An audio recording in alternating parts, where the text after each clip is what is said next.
పోలవరం జిల్లా మన్యంలో CPI ML liberation నాయకత్వంలో డాక్టర్ కోట్నీసు ప్రజా వైద్యశాల పేరుతో జరుగుతున్న వైద్య సేవ కార్యక్రమంలో భాగంగా దేవీపట్నం మండలం గంగంపాలెం గ్రామంలో ఆదివారం వైద్య శిబిరం నిర్వహించారు. ఈ శిబిరంలో డాక్టర్ చిన్నిబిల్లి సత్యనారాయణ పాల్గొని గిరిజనులకు ఆరోగ్య సూత్రాలను వివరించి సుమారు 143 మందికి వైద్య పరీక్షలు నిర్వహించి ఉచితంగా మందులను అందజేశారు. అంతేకాకుండా వారికి బిస్కెట్స్, పాత బట్టలు, చెప్పులు, ప్లాస్టిక్, స్టీల్ సామాన్లను అందజేశారు. ఈ సందర్భంగా డాక్టర్ చిన్నిబిల్లి సత్యనారాయణ మాట్లాడుతూ మహిళలు సృష్టికర్తలు, పిల్లల్ని భారంగా భావించొద్దని, పిల్లలే మన సంపదని రాష్ట్ర ముఖ్యమంత్రి కొత్త నినాదంను తీసుకొని వచ్చారని విమర్శించారు. ఉన్న ఒక్కరిద్దరు పిల్లల పోషణకి అష్టకష్టాలు పడుతుంటే ముగ్గురు నలుగురిని కనాలని ముఖ్యమంత్రి పిలుపునివ్వడం విస్తుగొలుపుతోందన్నారు. ఈ కార్యక్రమంలో లిబరేషన్ నాయకులు ఏగుపాటి అర్జునరావు, జనసాంస్కృతి మండలి కాకినాడ జిల్లా అధ్యక్షులు సోమిశెట్టి ప్రసాదరావు, కార్యదర్శి ఎండగొండ శామ్యూల్, గిరిజన హక్కుల సాధన సంఘం రాష్ట్ర కన్వీనర్ బచ్చల వేపల్లవ కుమార్, జైభీం ఆటో యూనియన్ అధ్యక్షులు సిహెచ్ రాంబాబు, జనసాంస్కృతిక మండలి సభ్యులు రాజు, సింహాచలం, షేక్స్పియర్, అశోక్, రాజ్ కుమార్, స్థానిక కార్యకర్తలు శంకరమ్మ, లక్ష్మి, పోసమ్మ, నాగమణి, రాజలక్ష్మి, ఉమాపార్వతి, రామలక్ష్మి తదితరులు పాల్గొన్నారు.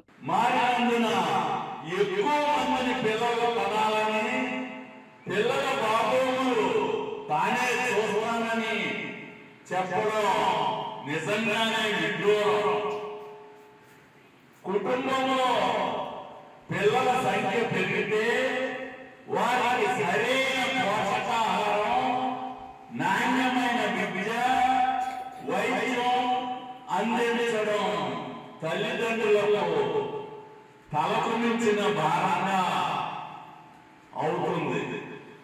ప్రతి ప్రసవం తల్లికి పునర్జన్మ అన్న విషయం తెలియనట్టే నటించడం పట్ల నిపుణులు ఆందోళన వెలువరించారు. పిల్లల కంఠం అనేది పూర్తిగా మహిళల సొంత నిర్ణయం. వారి వ్యక్తిగత విషయాలను ప్రభుత్వాలు ఎలా నిర్ణయిస్తాయి? తల్లి గర్భంలో కూడా రాజకీయమా? చైతన్యంతో మహిళలు తమ హక్కుల కోసం, స్వేచ్ఛ కోసం గలవలసిన అవసరం ఉంది.